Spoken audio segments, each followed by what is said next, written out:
Olá, seja muito bem-vindo a mais um estudo da Bíblia através da lição da Escola Sabatina. É um prazer estar com você agora, começando esse estudo, o 9º desse trimestre, desse período do começo do ano, dos 3 primeiros meses, falando sobre administradores fiéis. Como eu e você podemos ser de fato fiéis no propósito que o Mestre colocou em nosso coração. Quero convidar você para continuar conosco e já aproveitar para que você possa curtir, compartilhar, fazer parte desse canal do Escola Sabatina Oficial, essa família que estuda a Palavra de Deus semanalmente e que esse vídeo lhe ajude a poder ser um professor melhor ou então a fazer a sua colaboração com a sua comunidade, a sua classe de Escola Sabatina. Nós estamos falando aqui diretamente da Faculdade Adventista da Bahia e eu tenho falado ao longo desse trimestre sobre os cursos que nós temos. Nós temos agora um novo curso que é Medicina Veterinária, se somando aos outros 12 cursos que já temos. E você pode conhecer um pouquinho mais da FADBA entrando no nosso site, ele estará aqui na descrição. Você também vai ver aqui na imagem agora, enquanto eu falo, este site da FADBA, para você conhecer um pouquinho mais, nossas redes sociais, porque eu tenho certeza que você ou alguém da sua família pode se encontrar com Jesus e se formar como uma pessoa habilitada na vida, um profissional de várias áreas, estudando aqui conosco na FADBA. Quero começar apresentando aqui os nossos participantes. Eu tenho aqui à minha direita, Pastor Manuel. Tudo bem, pastor? Tudo bem. Seja bem-vindo, você com essa voz poderosa. Você é professor aqui do SALT de qual área? Fala para todo mundo. Olá, tudo bem? É um prazer estar com você aqui nesse estudo. Eu estou aqui no SALT com a disciplina de evangelismo e junto aí com o pastor João Oliveira, o pastor Charles nessa área de missão e junto a gente auxilia na formação de pastores com essa visão missionária. Legal, pastor missionário é aqui na FADBA, é isso mesmo? É aqui na FADBA, esse é o local. Amém, amém. Junto conosco também temos mais uma vez o professor e pastor Jonatas. Tudo bem, pastor? Tudo bem. Continua no Antigo Testamento firme e forte. Firme e forte, no Antigo Testamento, estudando a Bíblia com a galera aqui do SALT de Futuros Pastores. Amém, muito obrigado. Pastor Jolivet também, como é que o senhor está? Está bem? Tudo bem, graças a Deus. Bom tê-lo de volta. Privilégio estar aqui outra vez. Na área prática e também na direção do curso de teologia aqui da FADBA. Exatamente. Muito bem. Para a gente começar então esse estudo muito importante, hoje o tema é muito importante para você. Deus tem dirigido aquilo que nós temos estudado. Vou pedir para o pastor Manuel começar com uma palavra de oração. Vamos orar. Oremos. Maravilhoso Deus e eterno Pai, nesse momento estaremos mais uma vez refletindo no seu guia de estudos, nessa lição da Escola Sabatina. Pedimos que o Senhor ilumine a nossa mente, para termos a certeza que estaremos sendo guiados pelo Espírito Santo para nos aprofundarmos nesse assunto que é tão importante para o nosso dia a dia, para o dia a dia de todas as famílias daqueles que desejam servir o Teu reino e se preparar para a volta de Jesus. Por isso, conduza todos os momentos, é o que rogamos no nome de Jesus. Amém. Amém. Amém. Amém. Amém. Bom, nós estamos estudando dentro do tema de administradores fiéis, ou seja, a mordomia. A gente já falou para você o que é ser mordomo, o que é ser uma pessoa que entrega tudo ao Senhor e faz com que Ele nos ajude a cuidar de todas as coisas. Hoje o tema é muito especial, porque nós vamos ter cuidado com a cobiça. E para começarmos, eu quero ler o verso para memorizar dessa semana, que está em Lucas capítulo 12, verso 15, que diz o seguinte: tenham cuidado e não se deixem dominar por qualquer tipo de avareza, porque a vida de uma pessoa não consiste na abundância dos bens que ela tem. Que tema importante a gente poder falar um pouquinho, né, amigos? Sobre como ter o cuidado com a cobiça, que já foi descrita nos mandamentos e Deus já nos orientou em tantos lugares. Deixa eu começar aqui então nossa discussão perguntando para o pastor Manuel. Pastor Manuel, como é que a gente pode definir a cobiça de acordo com a palavra de Deus? Olha só, quando nós vamos aqui para o nosso manual de estudos, ela traz uma definição muito clara e eu gostaria de ler o início dessa definição para essa resposta. Diz assim: a cobiça é definida como um desejo desordenado de uma pessoa por riqueza ou posses que não lhe pertencem. Enfim, aqui está algo bem sucinto, mas vai ao ponto. Infelizmente, vivemos em um mundo hoje em que a cobiça ela está presente na sociedade. E não somente na sociedade. Quando nós vamos à Bíblia, a gente percebe que a cobiça ela é um problema, é um pecado antigo da humanidade. Então, essa avareza que cresce no coração humano, esse desejo desordenado de ter as coisas que não lhe pertencem, isso é um grande perigo.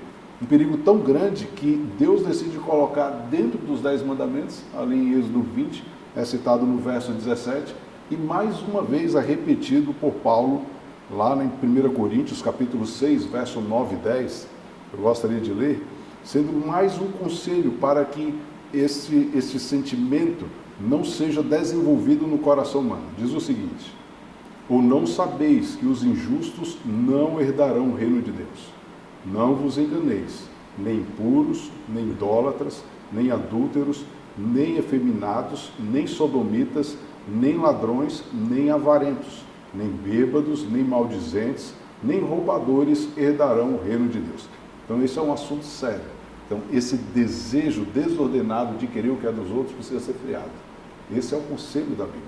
A cobiça é um prejuízo alto para a vida do ser humano e atinge também aqueles que estão ao nosso lado. Nós temos falado tanto sobre como nós entregamos tudo nas mãos de Deus, então talvez a cobiça desvirtue tudo, né?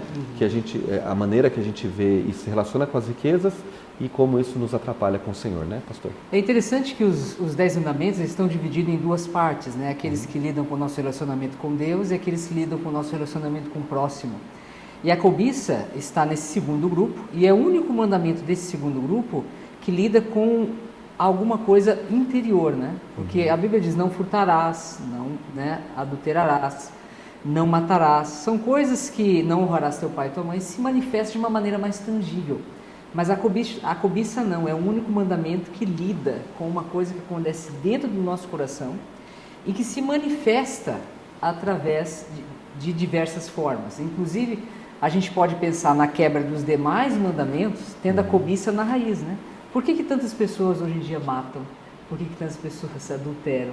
Né? Enfim, na raiz de muitos desses problemas, desses outros mandamentos, né, que são quebrados, está esse desejo, né, por algo que não é nosso. Eu acho que nesse sentido é muito apropriado o conselho do Novo Testamento, né, a verdade, na verdade, do Novo Testamento, que fala que o amor ao dinheiro é a raiz de todos os males. Então, a cobiça está dentro, né, daquilo que acaba levando as pessoas a cometer diferentes pecados, é a quebra de todos os mandamentos. Agora, pastor, a cobiça é apresentada na Bíblia a sua origem, a sua essência, né? De onde é que vem como é que a Bíblia nos apresenta a origem da cobiça? É muito interessante a gente pensar que a cobiça está conectada com o pecado original, né? Não apenas aqui no céu, mas o pecado original no céu e na terra também, né? A gente pensa, como a lição mesmo lembrou, Isaías, né, capítulo 14, esse desejo de Lúcifer se sentar no trono de Deus, o desejo de Lúcifer ser Deus, né? Ou seja, isso é cobiça. Lúcifer queria uma posição que não lhe pertencia, né? E esse mesmo desejo ele transfere para a humanidade, né? Porque na humanidade, na tentação, no Jardim do Éden, ele fala a mesma coisa para Adão e Eva, né? Vocês vão ser como Deus. E nesse desejo de Eva, né? No desejo de seu esposo, né? De ter algo que não lhes pertencia, de subir desse patamar, né? Eles acabaram pecando, né? Então a cobiça se manifesta logo no início da história humana, né? De pecado, né? Na história humana, e também no céu, né? No primeiro pecado. Sabe, pastor, eu vejo aqui uma linha muito tênue quando se fala de cobiça. Porque às vezes nós confundimos isso com o desejo de crescimento, com o desejo de prosperidade. Porém, quando esse desejo ele desenvolve no coração você querer o lugar do próximo, as coisas do próximo, aí deixa de ser esse pensamento de desenvolvimento, de crescimento, para ser cobiça, para ser avareza. Eu queria só mencionar, voltando a esse tema aí, de que a cobiça é algo não material, né? Ela fica no nível do coração e se torna a base para a gente cometer os outros pecados que se manifestam materialmente. Por isso que Jesus mencionou, né, que a gente deve cuidar do coração, porque os males vêm do coração. Quer dizer, antes de um pecado se manifestar, ele já nasceu lá dentro, né? E aí talvez junto com a cobiça a gente pode colocar o orgulho, né, que é outro pecado também que a Bíblia menciona como sendo assim tão terrível, porque são pecados que estão no nível do coração, no nível da mente, né, do interior. E com isso a gente tem uma base plantada para cometer as outras coisas, né? Geralmente quando a pessoa comete os pecados que o Jonatas mencionou aqui, é porque primeiro a cobiça estava lá, primeiro o orgulho estava lá. Então, o cuidado com o coração é algo realmente muito importante. O cuidado com a mente, né? Aquilo que está dentro da gente. Agora, pastor Jolivet, aproveitando que o senhor falou agora, a lição nos apresenta a história também de Acã. A ideia de que os israelitas haviam conquistado Jerusalém, Jericó, né? Deus manda que eles não tomem nada e Acã toma uma coisinha ou outra ali, uma capa, coisa pouca. Por que Deus foi tão severo com Acã? O que isso significa para nós nesse sentido dessa lição que fala sobre cobiça? A gente, inclusive, numa lição passada, tocou nesse ponto quando tratamos do assunto do jovem rico, né? É verdade. Porque Jesus foi tão taxativo com ele, né? Pediu tudo. Aqui também parece assim que Deus foi taxativo demais, né? No olhar humano parece que foi severo demais. Bom, dentro daquilo que a gente pode entender, eu vou mencionar aqui 3 coisas. Essa história está registrada em Josué capítulo 6, quando Jericó foi conquistada. E a gente olha aqui nos versos 18 e 19 do capítulo 6 de Josué, a gente encontra a orientação que foi dada por Deus, né? A orientação era que eles não deveriam tomar coisas condenadas. Ou seja, quando Deus olhava para Jericó, aquela cidade tinha sido condenada por conta dos pecados, por conta, né? Aquela cidade seria tomada justamente por isso. E Deus disse, eu não quero que vocês tomem as coisas que estão aí, são coisas condenadas, né? Vocês vão se condenar junto com as coisas, diz aqui o texto, no verso 18. E no verso 19 vem agora um complemento. Havia uma segunda orientação de Deus. Ele diz assim, porém, toda prata, ouro, bronze e ferro que vocês encontrarem, isso é algo sagrado dedicado ao Senhor, que deveria ser colocado no tesouro do templo, o tesouro do tabernáculo, né, ali onde se colocava. Aquilo era para ser usado para Deus. Então, havia as outras coisas condenadas e outras coisas sagradas. Ele não deveria tocar nas condenadas e também não deveria tocar nas sagradas, porque pertenciam a Deus. E aqui tem uma lição importante para nós, né? Quando a gente toca em coisas condenadas, coisas que são pecado, coisas que são, né, prejudiciais, é algo muito condenado por Deus, pela Bíblia. E, ao mesmo tempo, quando a gente toca em coisas sagradas, vamos lembrar, por exemplo, o sábado, vamos lembrar a Bíblia, vamos lembrar o dízimo, né? Você usar aquilo que não lhe pertence, que Deus disse, isso aqui é para mim, é para uso sagrado, né? E Acã estava fazendo isso. Então era uma condenação muito forte, né? Ou seja, Deus vai e mostra para ele exatamente assim, isso não lhe pertence. E isso não pertencia a eles por uma definição divina. Então, de certa forma, ele também desobedece completamente a Deus. Então, e aí vem agora outra questão, que é esse assunto aí da obediência e desobediência, né? Ele se levantou em desobediência contra uma ordem clara de Deus. E ele não se arrependeu, porque até no final, quando estava buscando ali descobrir quem tinha feito, ele foi escondendo até quanto pôde, né? Sim. Então não houve mudança, não houve arrependimento. E sem arrependimento não tem como haver mudança, perdão, etc. Né? E finalmente, vou citar uma frase que aparece na lição de sexta-feira, uma frase de Ellen White. Ela diz assim que Acã, quando tomou aqueles objetos ali, a prata, o ouro, né, que fazia parte das coisas sagradas, ele estava roubando as primícias de Canaã. E essas primícias pertenciam a Deus. O que é a primícia? Quando o israelita plantava, os primeiros frutos ou os primeiros grãos, eles dedicavam a Deus, a primeira parte. Deus primeiro, né? Então eles levavam primeiro ali para Deus, ofereciam em oferta a Deus, depois eles faziam a colheita. Eles estavam conquistando Canaã, entrando ali pela primeira vez. A primeira cidade era Jericó. E Deus disse, primeiro para mim, né? Deus em primeiro lugar. E Acã não respeitou isso, quer dizer, ele foi totalmente irresponsável nesse sentido, né? E não obedeceu à ordem de Deus, não se submeteu à orientação de Deus. E, de certa forma, com a cobiça, ele tomou aquilo que pertencia a Deus, enfim, foi realmente algo complicado. E para complicar ainda mais, ele não se arrependeu, não reconheceu o seu erro. Entendi. Então, algumas lições aí importantes, né, para a gente. Você que está nos acompanhando aqui, fique anotado, então, que a história de Acã não é apenas as coisas que ele pegou, mas com certeza a desobediência dele, o significado que isso teve em sua vida, na vida do povo e também em tudo aquilo que Deus já havia falado para fazer. Então, seja obediente ao Senhor sempre. E também deixa eu aproveitar aqui um pouquinho para que você possa continuar curtindo e acompanhando este canal e todo este conteúdo. Ao longo de todo o ano, vários professores de teologia aqui da Fátima, de outros lugares, estarão com você estudando a lição da Escola Sabatina. Por isso, já seja inscrito nesse canal e compartilhe este conteúdo também, ok? Quero perguntar agora para o pastor Manuel. Pastor Manuel, continuando aqui, a gente saber um pouquinho mais sobre essa questão da cobiça. A gente vê que a história de Judas também traz um elemento desse. Judas caminhou boa parte do ministério de Jesus ao lado do mestre, né?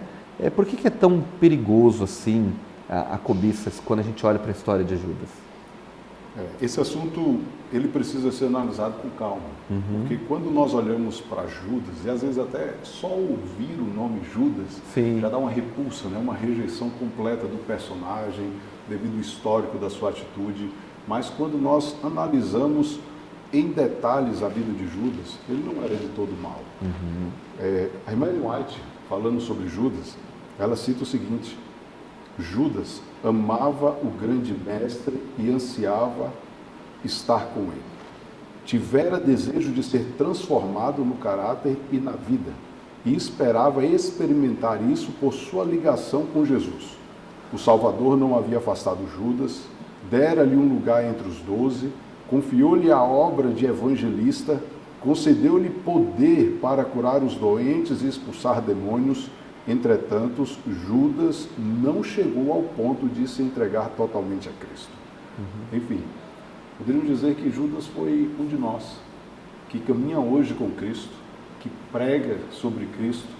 Ele teve um privilégio a mais do que nós. Ele caminhou ao lado de Jesus por mais 3 anos e aprendeu direto com o mestre, mas ele cometeu uma falha, um pequeno deslize, alimentar lá no seu coração a cobiça. Isso cresceu. Então isso mostra o perigo da cobiça. O primeiro momento que, vamos dizer assim, aflora essa cobiça que ele já vinha alimentando há algum tempo, é quando ele estava exatamente no episódio que Maria demonstra a sua gratidão a Jesus ali naquele banquete. E ele então reprime a atitude de Maria devido ao valor da sua oferta a Jesus. Enfim, o seu coração não podia aceitar aquela oferta devido à cobiça. E quanta ironia, né, nesse caso. Ele critica Maria porque ela gastou 300 moedas de prata para comprar o perfume, mas ele trai a Cristo por 30 moedas de prata. Muito menos, né? 100 vezes, né? 100 vezes a diferença. Então, como a cobiça realmente cega, né, as pessoas a tal ponto de que ele não conseguiu perceber, né, que ele estava traindo o Filho do Homem por um valor tão irrisório. Né? Então, acho que esse é um dos perigos, grandes perigos da cobiça. Eu me lembro que, acho que foi na lição 7, nós estudamos sobre o Zaqueu. Sim. Jesus foi a Jericó e ele cura. A primeira coisa que acontece na narrativa de Lucas é a cura de um cego. Né? E logo após vem o episódio de Zaqueu. Eu fico pensando que é um paralelo entre essas duas histórias, né? Porque Zaqueu estava cego, como aquele cego que estava fisicamente cego, mas Zaqueu estava espiritualmente cego até aquele ponto por causa da cobiça. Acho que a mesma dinâmica está acontecendo aqui com Judas, né? A cobiça o cegou para as grandes realidades que ele estava vivendo. Eu queria mencionar um detalhe em relação a esse assunto de Judas, esse ponto aí que menciona a entrega. Ele tinha o desejo, ele queria, mas não o suficiente. Muitas vezes nós queremos, nós desejamos, mas nós não transformamos isso em decisão. A nossa vontade, o nosso desejo, a nossa manifestação, né, de boa vontade, isso não é suficiente se a gente não transformar isso numa decisão, porque só a decisão leva a pessoa a se entregar realmente, a mudar, né, a pagar o preço. E Judas quase foi, mas não foi o suficiente. Então ele não deixou Jesus mudar a vida dele. Creio que é um conjunto, né? Quando a gente vai analisando cada história que é citada aqui, por diversas vezes foi repetido a mesma frase. Parece que foi tão pouco, faltou só um pouquinho, mas infelizmente o prejuízo foi enorme. É assim que a cobiça atua. Por isso que é importante esse assunto dentro do contexto geral que nós estamos estudando, da dependência a Deus, do colocar a vida, colocar o meu tudo nas mãos de Deus, confiá-lo completamente. Então, vai passando história por história e você vai percebendo detalhes que fizeram a diferença na eternidade. Agora, pastor Manuel, por falar em história e por pouquinho, tem uma pergunta que o pastor Jonatas que é boa, viu? Porque a gente sempre viu aqui que a oferta é algo voluntário, é algo que você combina com Deus, o seu pacto, né? No caso de Ananias e Safira, o que aconteceu para Deus ter sido tão assim também forte na sua reação, já que eles estavam dando uma oferta do terreno que eles haviam vendido? Onde que a cobiça os pegou ali, né? Então, é muito importante a gente perceber os paralelos entre a história de Ananias e Safira e a história de Acã, né? Há vários paralelos, inclusive do ponto de vista linguístico, o mesmo verbo que aparece na história de Atos para dizer que eles retiveram a oferta que eles tinham oferecido para Deus, né, para a igreja, aparece em Josué capítulo 7, verso 1, na Bíblia grega. Então, até quando a gente olha esse verso, a gente logo relembra da história é uma pista para a gente olhar para a história de Acã, né? E no caso de Acã é usado como que ele escondeu, né? Que ele escondeu, ele reteve, né? Ele escondeu. O mesmo verbo aparece na narrativa deles. Há pelo menos quatro paralelos entre as histórias deles. O primeiro é que em ambas as histórias o povo de Deus estava num ponto inicial na sua história, né? No caso de Acã, eles estavam entrando na Terra Prometida, então era um momento importante, um momento chave, né? No caso de Ananias e Safira, a igreja estava começando. O Espírito Santo tinha sido recentemente derramado, a igreja estava se espalhando, então a igreja estava começando também esse novo Israel, o verdadeiro Israel, né? O segundo paralelo, houve em cada caso uma grande manifestação de Deus.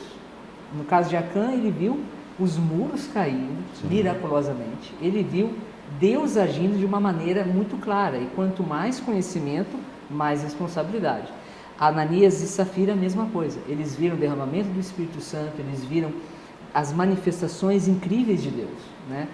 O terceiro ponto ambos tomaram, né, retiveram aquilo que era devotado a Deus. No caso de Acã, eram as coisas de Jericó, e no caso de Ananias e Safira, aí entra diretamente com a tua pergunta, era aquilo que eles tinham dedicado para o Senhor. A oferta deles era voluntária, eles não precisavam ter dedicado aquela oferta para o Senhor, mas uma vez que eles dedicaram, aquela oferta já não pertencia para eles. Então, quando eles retiveram parte dessa oferta, eles estavam cometendo o mesmo pecado de Acã, no sentido de que eles estavam tomando alguma coisa que já pertencia ao Senhor, né? E finalmente, esse reter, né, deles envolveu mentira, né? Acã mentiu até o último minuto, né, que não estava com ele, e eles também mentiram até o último minuto. Então a gente percebe quantos paralelos a gente vê nessas duas histórias, né? E nesse caso Deus agiu diretamente. Uma coisa importante destacar também é que não é porque a punição não aparece imediatamente que Deus leva, ou Deus leva em conta de maneira leviana a desobediência. Né? Sim. Deus leva a sério a nossa desobediência, tão a sério que nossa obediência custou a vida do Filho de Deus, né? A encarnação e tudo. Então, quando a gente pensa em pecados, né, se Deus foi muito severo ou não, na verdade, Deus é severo com todos os pecados. A diferença é que quando nós aceitamos a Cristo, né, o castigo que está sobre nós está sobre Jesus. Amém, amém. Agora, para a gente poder, assim, vamos deixar o mestre falando agora, né, também, nosso mestre aqui no caso, Pastor Jolivet, como vencer a cobiça? Como que a gente pode, já que ela é tão danosa, ela nos liga tanto, como no começo da lição nós lemos, né, ao pecado original, à vontade de Lúcifer de se colocar no lugar do próprio Jesus. Como que nós podemos vencer a cobiça em nossa vida? Essa é uma pergunta muito séria, né? Muito difícil, assim, porque é uma questão, como o Manuel mencionou, de salvação ou perdição, vida ou morte. Sim. Para pecados, quaisquer que sejam eles, pecados em que a pessoa se arrepende, há perdão e salvação. Uhum. Para o pecado em que a pessoa não se arrepende, não entrega para Deus, a culpa permanece. E o grande, assim, talvez o agravante da questão da cobiça é que ela gera todos os outros problemas depois, todos os outros pecados depois, né? Uhum. O Jonas mencionou aqui o caso desses dois personagens. No fundo era a cobiça que estava lá, e aí veio o roubo, veio a mentira, né? Então, a única forma de nós vencermos isso é mudando o coração, e quem muda o coração é Deus. Quem muda a mente do ser humano é Deus. Então, aqui entra a questão espiritual. Quando a gente olha a história de Lúcifer, a cobiça no coração dele permaneceu, e ele não mudou até que ele caiu. Esses dois personagens a mesma coisa, que a gente verificou aqui, vimos também em outras lições outros. Enquanto que a gente olha outros personagens que também cometeram erros semelhantes, mas eles se arrependeram, se entregaram a Deus e tiveram a salvação, o perdão e a salvação. Então, não existe outro caminho, né? Não existe uma forma mágica para resolver isso. É Deus na vida. Eu acho que há dois textos aqui que a gente podia lembrar. O primeiro deles, Mateus 6,13, quando Jesus disse assim, que a gente deve orar pedindo para Deus nos livrar da tentação. Livra, Senhor, da tentação. Nesse dia eu não sei o que vai acontecer pela frente. Me livra da tentação. Purifica meus olhos, meu coração. Me dê o Espírito Santo. Então essa oração é necessária todo o tempo. E outro texto que eu queria mencionar, 1 Coríntios 10,13, quando Paulo diz assim que Deus não permite que venha sobre nós tentação maior do que a provisão de graça, de poder para vencer. Uhum. Nós não estamos sozinhos. Deus está conosco. Então, o Espírito Santo é o agente divino à disposição humana para vencer. Então, pastor, eu diria o seguinte, que a primeira coisa que a gente deve fazer se quer vencer a cobiça ou qualquer outro pecado é se entregar mesmo a Deus. E essa entrega não é uma vez na vida, toda hora, todo momento, o tempo todo. Quando a gente levanta pela manhã, a primeira coisa é realmente fazer uma entrega ali a Deus, tomar um tempo para ler e meditar na Bíblia, porque quando a gente faz isso, a mente e o coração se abrem, se preparam para o Espírito Santo entrar. Uhum. E aí orar dizendo, Senhor, me livra das tentações nesse dia, e pedir que o Espírito Santo conduza a nossa vida. É lógico que nós não somos perfeitos, em algum momento a gente vai cair e busca de novo, então é um processo, e esse é o processo pelo qual o Espírito Santo renova a nossa vida e restaura em nós a imagem de Deus. O caráter é transformado, é uma luta de relacionamento com Deus. Amém. Mas a vitória é certa para quem está em Cristo. Amém, amém. Muito obrigado aos amigos. Que bom que a gente pôde ajudar você, ajudar nós mesmos a vencer talvez um dos maiores maus que a gente pode encontrar agora na vida, não apenas do cristão, mas de qualquer pessoa. Mas eu tenho certeza de que a vitória é certa. Amém. O problema da cobiça não é, como nós definimos no começo, né, pastor Manuel? Não é apenas um problema financeiro, você desejar o que é do outro, mas principalmente um problema espiritual. E isso Apenas o Senhor é a nossa solução. Amém? Que você possa ser muito abençoado por Deus e que a gente possa sempre juntos não apenas estudarmos a palavra, mas tomarmos decisões importantes. Pastor Jolivet, nos abençoe com a oração, pedindo por todos aqueles que estão conosco até agora, para que eles todos possam permanecer firmes no Senhor. Muito bem.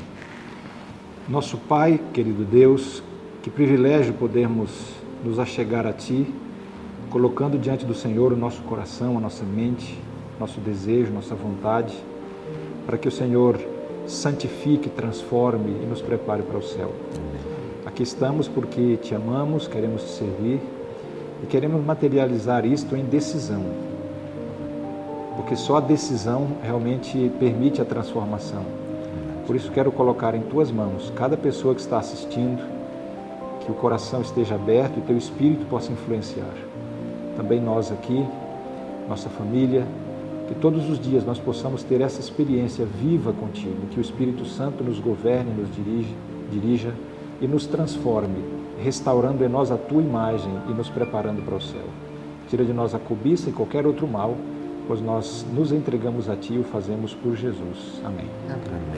Amém. Quero agradecer pastor Jolivet, mais uma vez também pastor Jonatas, pastor Manuel, muito obrigado a todos e obrigado a você que está conosco aqui até esse momento. Se você chegou até agora, compartilhe lá no seu grupo de WhatsApp, da sua classe de Escola Sabatina, sua família, essa mensagem importante contra a cobiça. Nós voltamos então semana que vem e o tema é retribuindo. Que Deus abençoe você. Nos encontramos mais uma vez.